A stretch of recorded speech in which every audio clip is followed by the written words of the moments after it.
জয় শ্রীহরি শ্রী বিষ্ণু নারায়ণ। সামনেই আসছে দোল পূর্ণিমা, 14ই মার্চ, শুক্রবার। এই দোল পূর্ণিমার দিন জন্মগ্রহণ করেছিলেন মহাপ্রভু শ্রী চৈতন্যদেব 1886 সালে 18ই ফেব্রুয়ারি।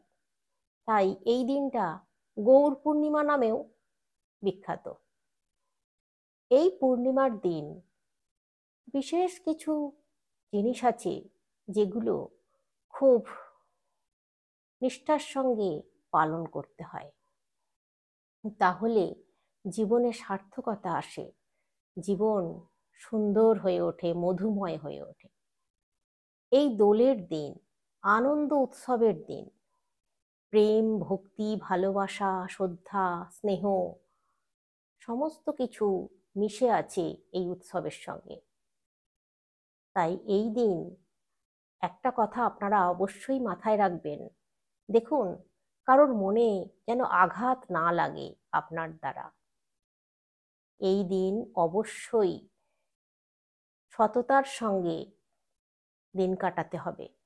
তারপর এই দিন ঝগড়াঝাঁটি, অশান্তি এগুলো থেকে দূরে থাকতে হবে।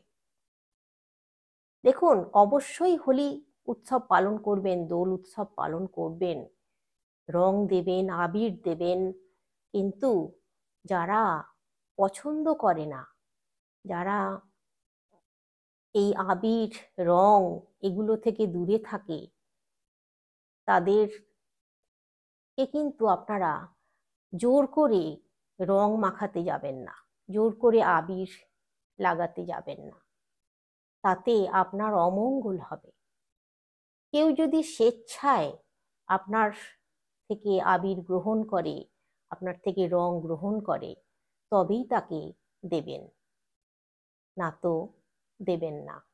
তাহলে আপনার অমঙ্গল হবে তো বটেই, তার সঙ্গে আপনার পরিবারের মানুষজনেদেরও কিন্তু ক্ষতি হবে।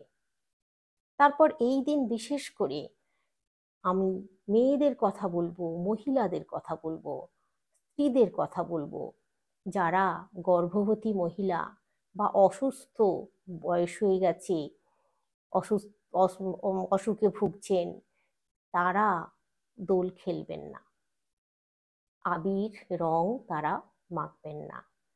হ্যাঁ, যদি বয়োজ্যেষ্ঠ মানুষ হন, ছোটরা দিতে পারে, আবির পায়ে দেবে, কিন্তু মাথায় বা গায়ে আবির রং মাখা না মাখাই ভালো। তাই এই দিন অবশ্যই মানতে হবে। তারপর যেসব মেয়েদের পিরিয়ড চালু হয়ে গেছে, তারা যদি এই সময় অশুচি অবস্থায় থাকেন, তারাও কিন্তু দোল বা হোলি খেলবেন না। আর এই দিন আপনারা, আমি স্ত্রীদের কথা বলবো, দেখুন ঝগড়াঝাঁটি সংসারে করে যেন বাপের বাড়ি পালিয়ে যাবেন না। হয়তো কাছাকাছি বাপের বাড়ি, ঝগড়া হয়েছে পরিবারের লোকজনেদের সঙ্গে, রাগারাগি হয়েছে, মন কষাকষি হয়েছে, অমনি বাপের বাড়ি চলে গেলেন, এরকমটা করবেন না ভুলেও। এই দিন আনন্দ উৎসব পালন করুন, বড়দের পায়ে রং আবির দেবেন, বড়দের প্রণাম করবেন, আর বড়রা ছোটদের অবশ্যই মিষ্টি খাওয়াবেন, ছোটদের চুম খাবেন, আলিঙ্গন করবেন অবশ্যই। এই দিনটা আনন্দ উৎসবের দিন, এই দিন রাগারাগি ঝঞ্ঝট ঝামেলা না করাটাই ভালো, এই দিন সুস্থভাবে দিন কাটানোটাই খুব ভালো। তারপরে এই দিন অবশ্যই আপনারা এই একটা জিনিসের কথা আমি বলবো, যে জিনিসটা আপনারা যদি করতে পারেন আপনাদের খুব মঙ্গল হবে। এই দিন আপনারা রাধা কৃষ্ণের মন্দিরে যদি পুজো দিয়ে আসতে পারেন, একটা ঘিয়ের প্রদীপ, মাটির প্রদীপ ঘিয়ের প্রজ্বলিত করে আসতে পারেন, তাহলে আপনাদের জীবনে সুখ শান্তি বজায় থাকবে সারা বছর। আর ভগবান রাধা, ভগবান শ্রীকৃষ্ণ এবং রাধার শ্রীচরণে অবশ্যই আবির দেবেন। আর ওই আবির আপনারা বাড়িতে নিয়ে এসে প্রত্যেকের কপালে লাগিয়ে দেবেন। ওই আবির যেন মাটিতে না পড়ে, পায়ে যেন কারোর না পড়ে, মাথায় দেবেন। ওই রাধা কৃষ্ণের শ্রীচরণের আবির সকলের মাথায় দেবেন। আর এই দিন আপনারা অবশ্যই রাধাকৃষ্ণ যদি আপনার বাড়িতে থাকে বা রাধাকৃষ্ণের মূর্তি থাকে বা পিকচার থাকে বা লক্ষ্মীনারায়ণ থাকে বা গোপাল থাকে, অবশ্যই বাড়িতে পুজো করবেন। আর সত্যনারায়ণের সিন্নিও আপনারা দিতে পারেন এই দিন। এই দিন অবশ্যই মাতা তুলসী রানীরও কিন্তু সেবা করবেন। অবশ্যই মাতা তুলসী রানীর সামনে আপনারা আবির দিয়ে আলপনা আঁকতে পারেন, তাহলেও ভীষণ শুভ, পরিবারের মঙ্গল হবে। অবশ্যই গঙ্গা জল মাতা তুলসী রানীকে এই দিন দেবেন।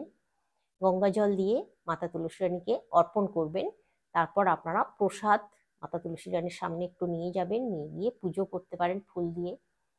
এভাবে আপনারা করুন। আর এই দিন অবশ্যই গঙ্গা স্নান করলে খুব ভালো হয়, কিছু দান করলেও খুব ভালো হয়। এই দিন যদি গঙ্গা স্নান করতে না পারেন, কাছাকাছি গঙ্গা না থাকে, তাহলে বাড়িতেও গঙ্গার জল দিয়ে স্নান করে নিতে পারেন। এই দিনটা এইভাবে আপনারা করতে পারেন। আর এই দিন দান করবেন, কি দান করবেন, কি দান করা শুভ সেটাও বলে দিচ্ছি। দেখুন, এই দিন পিতল কাঁসার জিনিস দান করা খুব শুভ, নতুন বস্ত্র দান করাও খুব শুভ, দুস্থ গরিব মানুষকে কিছু টাকা পয়সা দান করাও খুব শুভ, অথবা আপনারা কোনো অসুস্থ ব্যক্তিকে যদি সহযোগিতা করেন সেটাও খুব শুভ। আর আপনারা অবশ্যই এই দিন কি দান করবেন না, কি দেবেন না, কাউকে একেবারের জন্য দেওয়া যাবে না। দেখুন, এই দিন আপনারা সাদা জিনিস যেমন চাল, নুন, চিনি, আটা, ময়দা, দুধ, দই, এই সমস্ত জিনিস একেবারে ভুলেও কাউকে দেবেন না এই দিন। ঘরের বাইরে বের করবেন না এই দিন এই জিনিসগুলো। অবশ্যই কিনে আনতে পারবেন, কিন্তু কাউকে দিতে পারবেন না।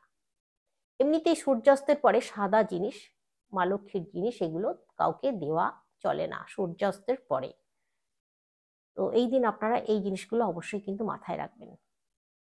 তারপর এই দিন অবশ্যই কিন্তু আমিষ খাবেন না, আমিষটা সম্পূর্ণরূপে বর্জন করবেন।